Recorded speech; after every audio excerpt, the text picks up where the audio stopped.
এ যেন ঘরের শত্রু বিভীষণ, যাদের নিয়ে লড়াই করবেন তারেক রহমান, তারাই বিদ্রোহ করে বসে আছেন। শুধুই কি বিদ্রোহী, কোনো কিছুতেই তাদের নির্বাচনের মাঠ থেকে সরানো যাচ্ছে না। পরিস্থিতি এমন যে ধানের শীষের মনোনীত প্রার্থীদেরই হারিয়ে দিতে পারেন তারা। আবার তাদের অভ্যন্তরীণ কোন্দলে সুযোগ সন্ধানী হয়েছেন দাঁড়িপাল্লার প্রার্থীরা। সারা দেশে ধানের শীষের কাণ্ডারীদের কোথায় কি পরিস্থিতি, তা নিয়েই আজকের এই বিশ্লেষণ। 2008 সালের পর নির্বাচনী লড়াই আসেনি বিএনপি। 2018 সালে এলেও ভোট কারচুপির অভিযোগে সরে যায় দলটি। আর 2014-2024 নির্বাচনে তো তারা অংশগ্রহণই করেনি। 24-এর গণ অভ্যুত্থান আর দীর্ঘ 17 বছর পর স্বদেশ প্রত্যাবর্তন হয়েছে বিএনপির চেয়ারম্যান তারেক রহমানের। তার ফেরার মধ্য দিয়ে উজ্জীবিত বিএনপি।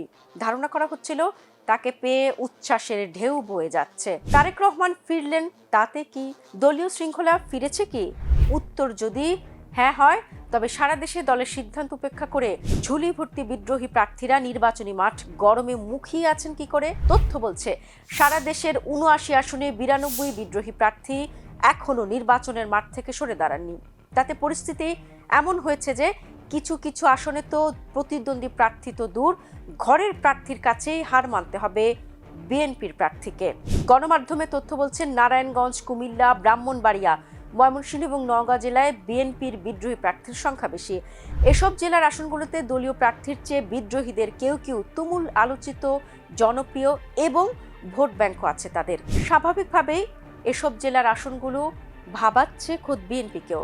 সূত্রের খবর বলছে বিএনপির সাবেক সংসদ সদস্য হেভিয়েট আলোচিত প্রার্থীদের সঙ্গে যোগাযোগ করেছেন তারেক রহমান। অনেকেই সায় দিলেও বেশিরভাগই নির্বাচনের মাঠ থেকে সরে দাঁড়াতে অস্বীকৃতি জানিয়েছে। নির্বাচনী হাওয়া বইতে শুরু পরপরই বিভিন্ন কমিটি ও বিদ্রোহী প্রার্থীদের বহিষ্কারও করেছে বিএনপি। আর এই 92 জনকেও কিছুতেই ছাড় দিতে চায় না তারেক রহমানের দল। বিদ্রোহী প্রার্থীদের কারা ভোট বাক্সে প্রভাব ফেলতে পারেন, তাদের দিকে একটু নজর দেয়া যাক।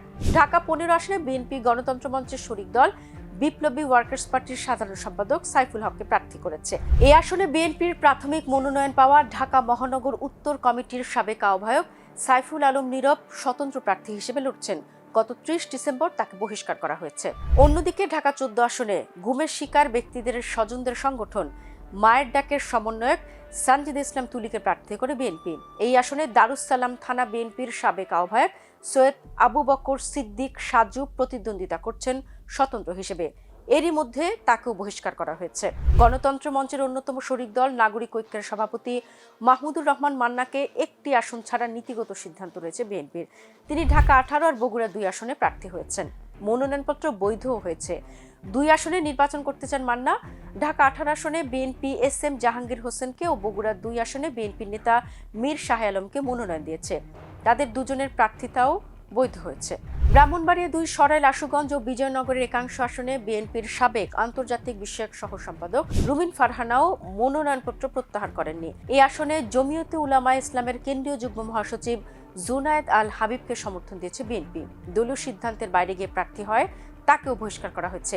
নির্বাচনের মাঠে তো তিনি আছেনই, পরিস্থিতি এমন যে ভোটে তিনি জিতেও যেতে পারেন। পটুয়াখালী 3 আসনে বিএনপি যুগপৎ আন্দোলনের শরিক দল গণ অধিকার পরিষদের সভাপতি নুরুল হক নুরুকে সমর্থন দিলেও মাঠে আছেন বহিষ্কৃত নেতা হাসান মামুন। তিনি কোনোভাবেই মাঠ ছাড়বেন না বলে জানিয়ে দিয়েছেন। এই পরিস্থিতিতে নূর তো জানিয়ে দিয়েছেন তিনি কোনো সহযোগিতা পাচ্ছেন না। আবার নূরকে সহযোগিতা করতে 2 উপজেলা বিএনপির কমিটি বিলুপ্ত করে দেওয়া হয়েছে। কিন্তু হাসান মামুনের স্থানীয় প্রভাব বড় মাথা ব্যথার কারণ জোট শরিকের নূরের।